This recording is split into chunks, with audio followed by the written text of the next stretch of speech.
Stunt World. It's the Hall of Fame show, featuring the Hall of Fame inductees performing their own specialties. Cars, motorcycles, aerials, jet skis, high falls, and more. Watch the seemingly impossible. Witness the unbelievable. Are they crazy? Is it an addiction? Fasten your seatbelts. It's Stunt World, the Hall of Fame. On previous episodes of Stunt World. Hello, my name is Spanky Spangler, and I'm a professional stuntman. The one I had the most trouble with was a car I jumped into water. The car turned upside down and got stuck in the mud. I was underwater for 3 minutes and 18 seconds. And for 2.5 minutes, I held my breath and did some pretty big stunts. One called the Sky Crash, where I crashed 2 cars in midair off ramps. A lot of high falls, jumped out of a helicopter into a moving truck, and different things like that. Frankie, it's my honor to present you with this miniature replica of Stunt World's perpetual Hall of Fame monument. When we watch a stunt person do it, they do it so well. It's like, oh, well, that didn't look too hard. I could probably do that. Not knowing all the things that could go wrong. Stunt performers are professionals, and they often risk life and limb for those performances. Let's see what's coming up for you on today's show. Legendary stuntman Ricky D. Some might ask, do you have a death wish? No, I do like to take on the ultimate, which would be total destruction. We'll go behind the scenes of an enormous action-packed super feature. We'll demystify motorcycle gags, special weapons, camera effects, jet ski stunts, boat crashes, and more.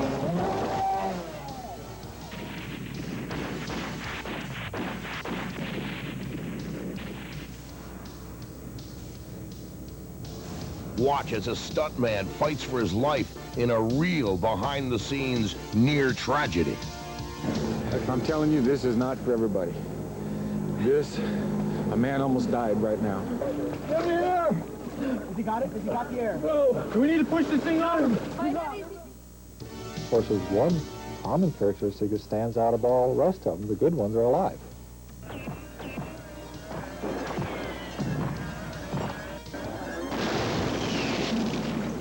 Welcome, everyone, and thank you for joining us for this special episode of Stunt World International Legends of Dare. I'm your host, Frank Simpson, and this show is a monumental tribute to this year's inductees into the Stunt World Hall of Fame. We are proud to announce 4 new inductees into the Stunt World Hall of Fame this year, and their names will be immortalized on the Stunt World's perpetual Hall of Fame monument. Their names will be alongside such greats as Evel Knievel, Raymay Julian, and Dar Robinson. This program profiles the year's Hall of Fame inductees and their contributions into the stunt world, along with other notable scenes that stand out in the world of stunts. Now let's join legendary stuntman Ricky D. and your host, Frank Simpson. This inductee uses his personal watercraft for everything except what it's really supposed to be used for. He, too, has performed in countless feature films and network television. Let's meet 9-time world record holder, producer, stunt coordinator, 2-time Stuntman of the Year, Ricky D. And welcome, Ricky. Thank you very much. Happy to have you here. Tell me, what type of person becomes a stunt person, and what type of person does this for a living? Well, you know, I get asked that question all the time, and I think you can find a lot of things in common with people like us that derive our livelihood like that, but I find that there are 3 things that you'll always find. One is a great willingness to chance one's very existence, and that you don't find in too many people. And I think the second one would be an exorbitant amount of confidence. You have to have a lot of confidence, and knowledge breeds confidence in this business. And I think one of the last things would be a great understanding and awareness of the circumstances that are possible, and man enough to be able to face them if it's necessary. Is it worth the risk? I mean, you put your life on the line. Even though you prepare and you plan and you look ahead and you go through the scenario over and over, is it worth it? I prefer to think that a stunt performer is keyed into the adrenaline rush, the excitement, again, as we mentioned before, that high stimulation, which is really a part of being alive. I suspect that top-notch stunt performers would probably prefer to be dead rather than not to do stunts. because that is what, there is no life without doing the stunts. You can't live without having the excitement, the rush, and all that. Even though you prepare and you plan and you look ahead and you go through the scenario over and over, is it worth it? It really is, because sometimes I can live more life in a matter of seconds than some people will live in a lifetime. Sometimes it's just, you'll have flashes. Just before you'll do something that you really know you're at your limits on, you'll actually have flashes of things in your life that's happened. And it's almost, to me, sometimes on some of my really gargantuan stunts, it's been almost like I've died and lived again. Some of your detractors might say, are you trying to prove something? Are you just trying to be a hot shot? What's the reason behind it? Well, I don't think a stuntman proves anything, and daredevils inspire no one. But people will pay money to watch people like us live life on the thin edge and identify. And so I think it really comes down to that. Some might ask, do you have a death wish? No, I don't have a death wish, and I don't think the people that do this have a death wish. As someone has told me, there are far easier ways to kill yourself than to do something like that. They have a preoccupation with a life wish. If a person had a preoccupation of death wish, there are a lot of easier ways of doing oneself in than running yourself through a boat or jumping a bunch of cars or anything. Not at all. But a death wish, no, I don't have a death wish. I do like to take on the ultimate, which would be total destruction.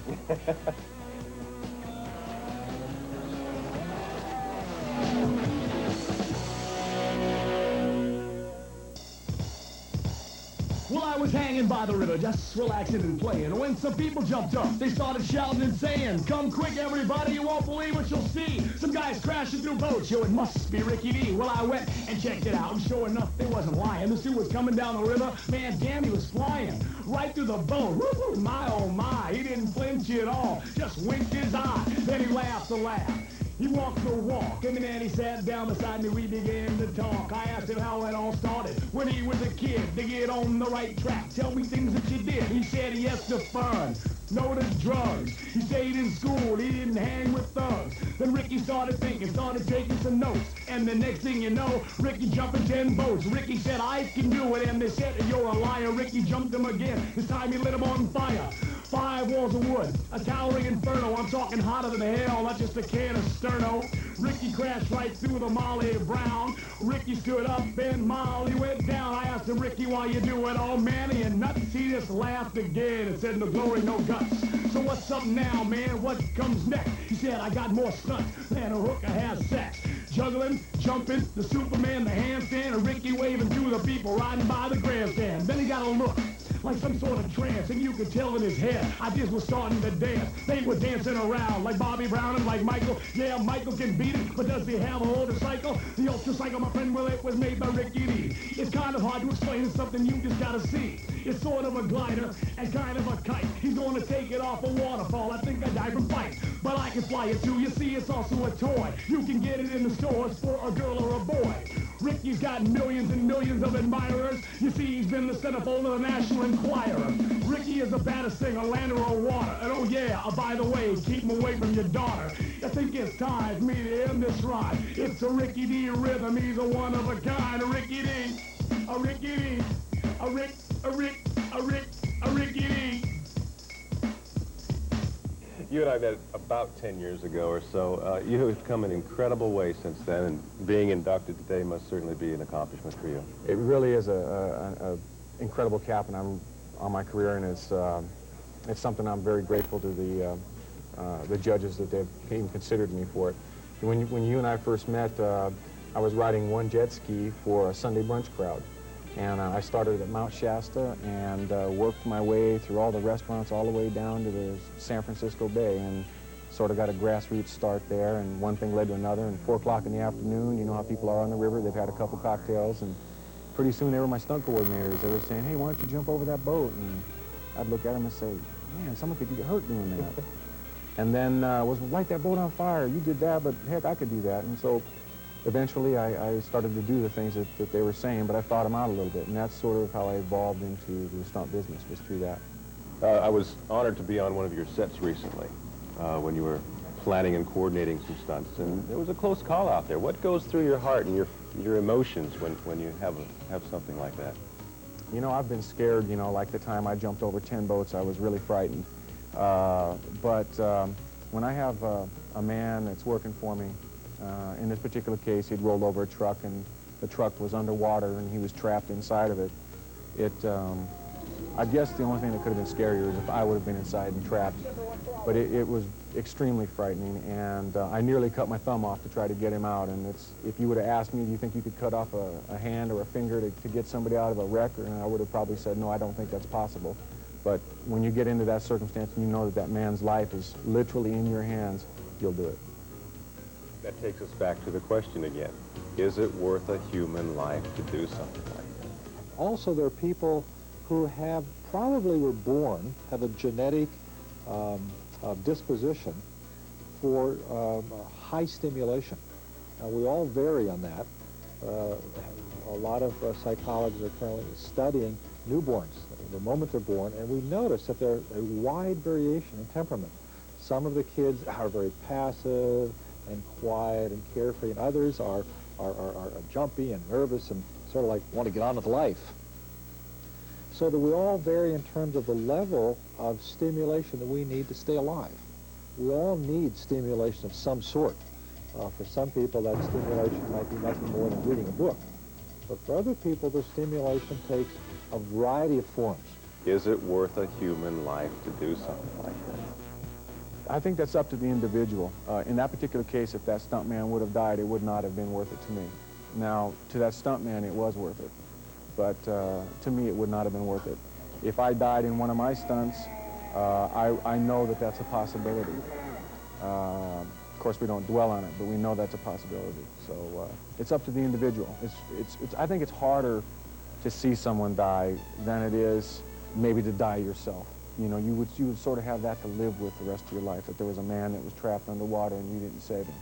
And the stunt coordination business really I thought would be a little easier, but in fact it seems to be even more difficult because you're not only responsible for your existence, but many other people's existence on that set, right?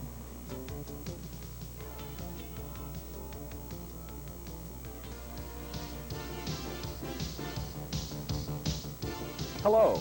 On today's show, we'll demystify the Hollywood prop gun, motorcycle gags, jet ski and boat stunts, car rolls, pyro, and more. Fasten your seatbelts. Here we come.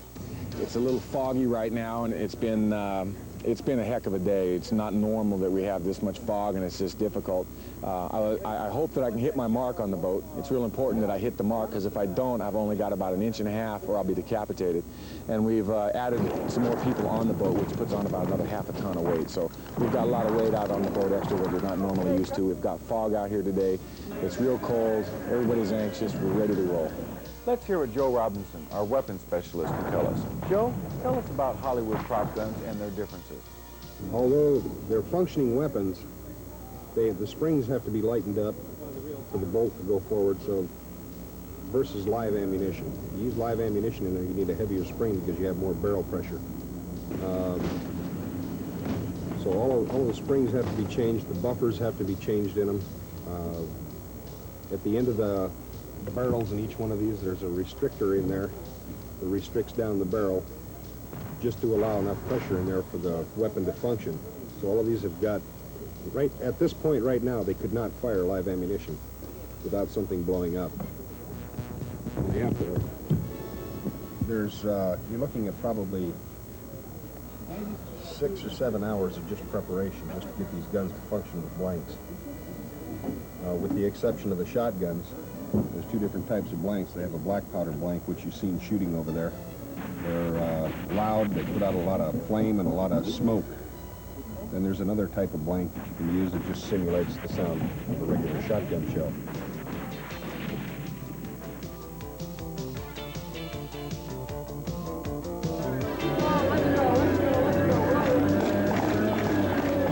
I'm telling you, I'm glad it went smooth. I wasn't sure if I really hit the spot. I came into it, and I ducked down at the last second. I said my prayers, and I got through the thing. It was close. I didn't know if I was going to have enough clearance, but it worked. The man above was sitting on my shoulder. Well, we're going to go ahead and take this 15-foot little fishing boat, and I'm going to have a fisherman setting on it, one of our stuntmen, and I'm going to attempt to crash through it on my jet ski at about 45 miles an hour. And if everything goes just right, the fisherman will end up in the water, the boat will end up at the bottom of the lake, and I'll be on my merry way. Let's visit with Jack Morocco, our pyro expert. Well, today we're going to put a big fireball explosion on a 30-foot wood plank boat over there, and there's going to be 3 separate explosions. 2 of them are going to be very large fireballs with tracers running out of them, and the other one is just going to be a shower of sparks and tracers with a fairly good-sized little bang that goes off. The 3 will happen in very rapid succession so that it will be almost like one continuous thing, but for the high-speed cameras, they'll actually see 3 pieces of action happening at one time. So as far as safety is concerned, the only people that I'm the least bit worried about is the camera boat, and they'll be instructed to stay about 50 yards away. In this particular shot, I've only been asked to do a very large fireball as much as possible. So that's what'll happen. The fireball will emanate from the area on the boat just behind the windows there, and there'll be one smaller explosion that occurs just in front of the windows there that will be kind of a shower of sparks and a lot of smoke. And that's all controlled by me on a closed circuit DC controller that will be linked to me by an umbilical cord that comes from the boat. And when they call a roll, I'll push the button.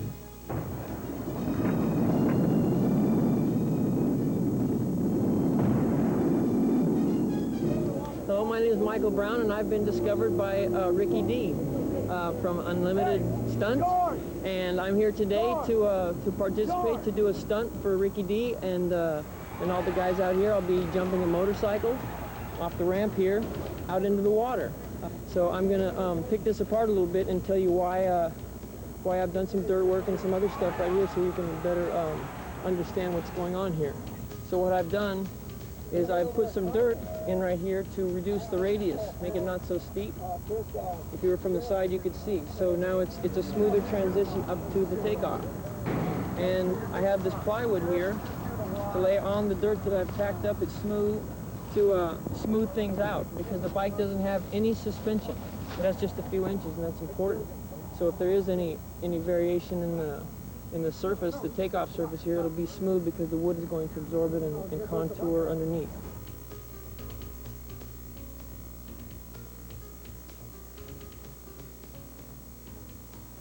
What you'll see behind the scenes are real events as they happen. This is going to be the last take on this, and if we don't get it, we don't use it. We don't go. I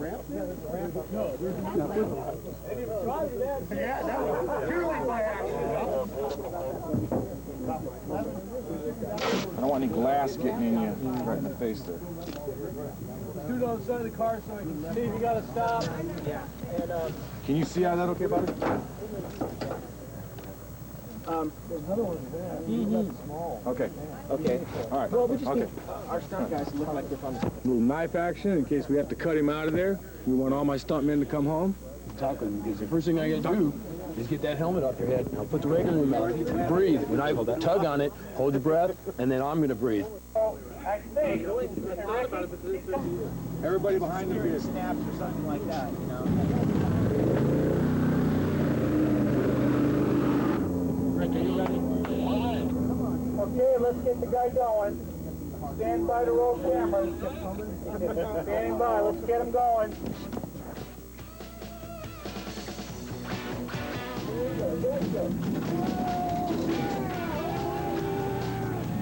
Yeah, except for one problem.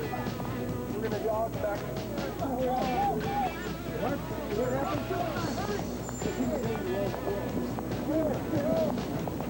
Watch as a stuntman fights for his life in a real behind-the-scenes near tragedy.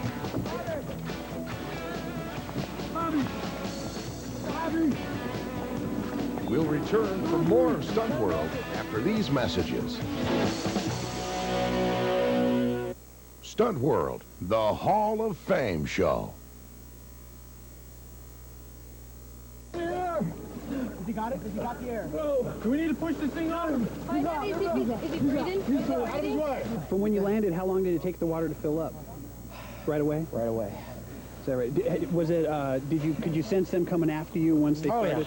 You knew they were going for it. You bet. But how do you finally get out with that other stuff? Rick grabbed the knife and cut the other strap. I'm telling you, this is not for everybody. A man almost died right now. What's this going to do to your stunt career now? Lots more of it? You bet. Now, after all that hard work, let's take a look at our finished movie trailer. Ghost Rider. When big business tries to take over a small town, see what happens when one man is pushed too far. A man known as Ghost Rider becomes a hero as he methodically evens the score between right and wrong. Award-winning stunts with 35 world records and/or world firsts performed in epic proportions by Hollywood's top stuntmen and women at their best. Don't miss this exciting, action-packed Hollywood special presentation, Ghost Rider. Well, this is a crowning stone in your career. Where do you go from here? Well, I have a stunt that I've been working on for about 10 years, and I'm going to ride my jet ski off of the highest waterfall in the world. It's 3,212 feet high, and it's located in South America. It's called Angels Falls on Devil's Mountain. And I'm going to ride my jet ski off of that, and I'm going to fly it on down and land it in the water and then ride safely to shore. Well, I can't wait to see that one. Ricky D, it is my honor to present you with this miniature replica of Stunt World's Perpetual Hall of Fame monument. Again, congratulations. Thank you very much. We hope you've enjoyed your visit with these legendary stunt people and special guests. Until next time, from Stunt World and all of our Hall of Fame inductees, goodbye and many happy landings.